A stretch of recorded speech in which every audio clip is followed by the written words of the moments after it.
এই মুহূর্তে ধর্মতলায় যথেষ্ট উত্তেজনা, আইএসএফ এর মিছিল ঘিরে উত্তেজনা, এসআইআর সহ ওয়াকফ আইন বাতিলের দাবিতে আজকে মিছিল নওশাদ সিদ্দিকীর নেতৃত্বে, এবং সেই মিছিলে পুলিশের সঙ্গে ধস্তাধস্তি, বচসা, তর্কাতর্কি। কথা বলবো প্রতিনিধি সুস্মিতার সঙ্গে, কিন্তু তার আগে একটু কথোপকথন যদি শোনানো যায় আমরা চেষ্টা করছি আপনাদের।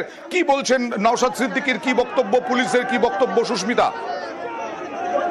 দেখো, নওশাদ সিদ্দিকীর সঙ্গে পুলিশের এই মুহূর্তে কার্যত ঠান্ডা লড়াই বলা যায় না, একেবারেই হাতাহাতি, ধস্তাধস্তি, ধরপাকড় চলছে। কারণ এসআইআর আইন বাতিল করতে হবে, এই সকল দাবিতে 7 দিন তারা ধর্মতলায় অবস্থান করবেন। এই হুঁশিয়ারি নওশাদ সিদ্দিকী আগেও দিয়েছেন, এবং সেই অবস্থানের উদ্দেশ্যেই আজ তারা ধর্মতলায় আসেন। এবং ধর্মতলায় প্রথমে এসে পৌঁছালেই পুলিশের তরফ থেকে বাধার সম্মুখীন হতে হয় আইনসান কর্মীদের। পুলিশের তরফ থেকে বলা হয় কোনো রকম একটি পারমিশন নেই এই ঘটনার, এবং এই অবস্থানের কোনো রকম পারমিশন নেই, এবং সে কারণে কোনোভাবে যাবে না।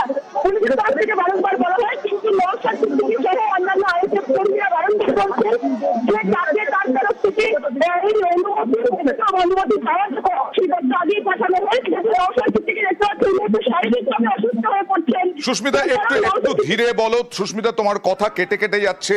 নওশাদ সিদ্দিকী কি অনড় এই মুহূর্তে? তার সঙ্গে পুলিশের কি কথোপকথন চলছে তা কি বুমটা বাড়িয়ে কোনোভাবে শোনানো সম্ভব? পুলিশের সাথে ছিল তো, তারা সিভিল ড্রেসে ছিল, নেমপ্লেট ছিল না। মেডিকেল জানা আমরা লেগেছে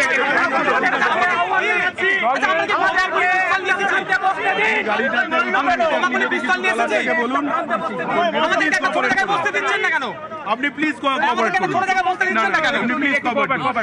একটু এতদিনে আপনার লেগেছে, একটু প্রতিবাদ কেন্দ্র সরকারের বিরুদ্ধে রাজ্য সরকার দেখাচ্ছে কেন?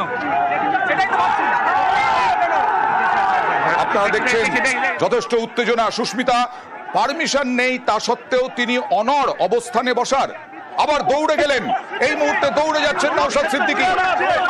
একজনকে আটক করার চেষ্টা, পুলিশের কাছ থেকে ছিনিয়ে নেওয়ার চেষ্টা করলেন তার কর্মীকে নওশাদ সিদ্দিকী।